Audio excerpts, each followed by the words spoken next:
Selamat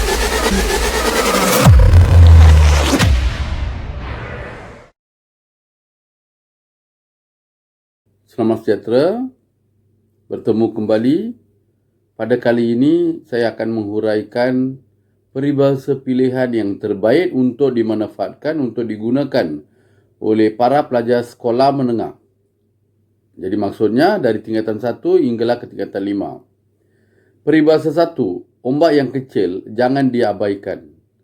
Ombak yang kecil jangan diabaikan. Maksudnya, perkara yang kecil yang boleh membawa pada, yang boleh membawa bahaya, yang boleh membawa kemudaratan, janganlah diabaikan.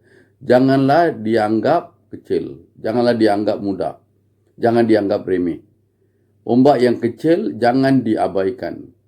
Perkara yang kecil yang boleh membawa keburukan, yang boleh membawa kemudaratan, jangan dianggap mudah, jangan dianggap remeh, jangan dianggap ringan, dan janganlah disia-siakan.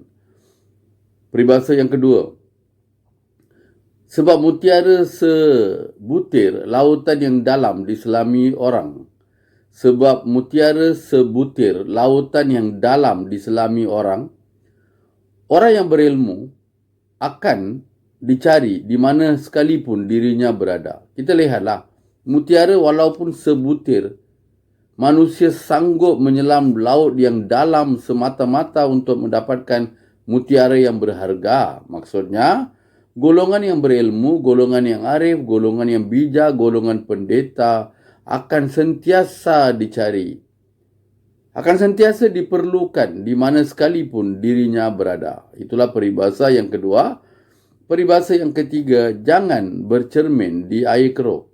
Kalau kita lihat wajah kita pada air yang keruh akan nampak keruh. Janganlah menjadikan sesuatu tabiat yang buruk sebagai panduan hidup. Janganlah mengikut sesuatu yang buruk sebagai pedoman hidup. Jangan mencontohi sesuatu yang tidak baik sebagai landasan hidup. Peribahasa yang keempat, benih yang baik kalau jatuh ke laut pun menjadi pulau. Benih yang baik jika jatuh ke laut pun menjadi pulau. Orang yang baik akan sentiasa berkelakuan baik di mana sekalipun dirinya berada. Benih yang baik, walaupun benih itu jatuh ke laut pun boleh menjadi pulau. Orang yang baik, orang yang berkelakuan baik akan terus mengekalkan kelakuan itu di mana sekalipun dirinya berada. Dan peribahasa yang terakhir dan yang nombor 5, bertanya supaya tahu, berjalan supaya sampai. Bertanya supaya tahu, berjalan supaya sampai. Apabila kita melakukan sesuatu tugasan, melakukan suatu kerja, hendaklah setelah usul periksa dan menyelesaikan kerja tersebut dengan sempurna. Iaitu bertanya supaya kita tahu dan berjalan supaya kita sampai pada destinasi yang diharapkan. Apabila kita membuat suatu kerja, hendaklah usul periksa, kita melihat segala-galanya dan memastikan kerja yang kita lakukan selesai dengan sempurna. 5 peribahasa, ombak yang kecil jangan diabaikan, sebab mutiara sebutir lautan yang dalam diselami orang. Jangan bercermin di air keruh.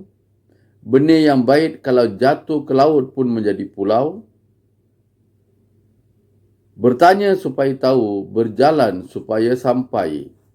Selamat mencuba dan selamat berjaya.